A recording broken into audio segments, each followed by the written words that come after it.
Por que o brasileiro escolhe tão mal seus líderes? O termo Síndrome de Estocolmo foi utilizado pela primeira vez pelo criminalista e psiquiatra Nils Bejerot após examinar os reféns de um famoso assalto a um banco sueco, os quais desenvolveram uma resposta afetiva por seus sequestradores. Pois é, maneira estranha de começar esse vídeo, não é? Mas no decorrer do assunto você vai entender por que eu comecei falando dessa síndrome. E o que vou dizer não tem a ver com direita ou esquerda, mas sim com a maneira de pensar. Vamos lá, nosso país possui uma grande economia. Isso é óbvio.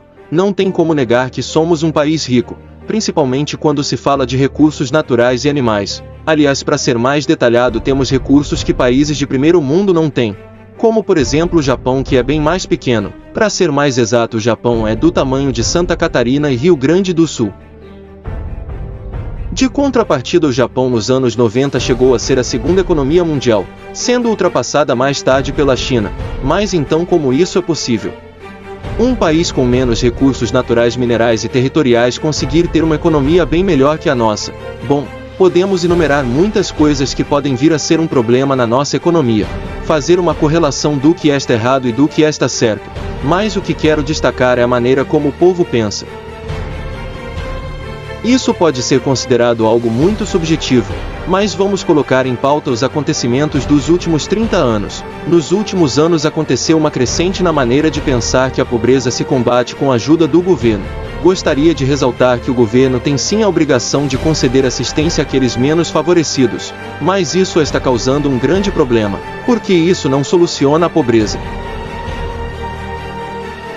Pois a política que faz um país crescer precisa ser uma política de industrialização, isso que gera empregos e menos pobreza. E não estamos vendo isso em nenhum governo dos últimos 30 anos. Quando se fortalece a economia e faz dela uma indústria forte e competitiva, isso gera mais empregos, mais investimento estrangeiro. Com mais emprego e mais dinheiro, a inflação fica controlada, fazendo os preços das coisas baixarem, dando mais poder de compra. Quando se dá uma ajuda financeira para as pessoas com auxílios de governo, e não se cria uma forma dessas pessoas pararem de depender de auxílio, isso gera um problema. Afinal de contas, dinheiro não cai de árvores, uma hora ele acaba. Para se gerar riqueza, o dinheiro precisa ter uma origem. Por exemplo, trabalhando. Isso é uma troca. As pessoas fazem algo e são remuneradas por isso. E se você acha que imprimir dinheiro é uma solução, desculpa te decepcionar. Isso nunca deu certo. Se o dinheiro aparece de forma artificial, que não seja por trabalho, mas imprimindo, ele perde o valor.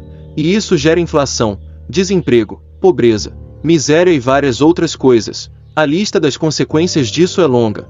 A grande verdade é que enquanto não mudarmos nossa maneira de pensar, nosso país nunca vai ser um país de primeiro mundo. Mas você deve estar se perguntando: para que eu vou querer ser um país de primeiro mundo? Muito simples. O que é melhor? Você depender da saúde pública ou ter condições de pagar pela sua saúde? O que é melhor? Financiar um carro em 5 anos ou comprar um carro com 5 meses de trabalho? Eu estou falando de coisas que acontecem em países de primeiro mundo, países que têm uma indústria forte e que te dão condições de vida bem melhores, países que, se você trabalhar, você conquista as coisas sem precisar da ajuda do governo. E essa é a questão. A pobreza se combate com o governo dando condições para as pessoas pagarem por uma vida melhor, e não lhes dando auxílio, seja de que tipo for. Infelizmente estamos sendo doutrinados nos últimos anos por esse tipo de pensamento, a qual faz o povo ficar cada vez mais pobre. Isso nada mais é que uma estratégia para criar um laço emocional, fazendo o ganhador de algum tipo de auxílio acreditar que o político está fazendo algo muito nobre, sendo que isso não é nada mais que sua obrigação. Sendo assim, esse político entra no emocional de forma tão forte, que não importa o que ele faça de errado, que as pessoas vão achar que aquilo não é verdade, que aquele político é honesto, que tudo que falam dele é inventado, e acredita estar devendo algo a ele, como por exemplo o voto. Sendo assim, as pessoas nunca vão votar em um candidato que procura melhorar a economia para garantir uma vida melhor para todos, mas em alguém que eles têm um apego emocional. Daí vem o termo usado no começo do vídeo.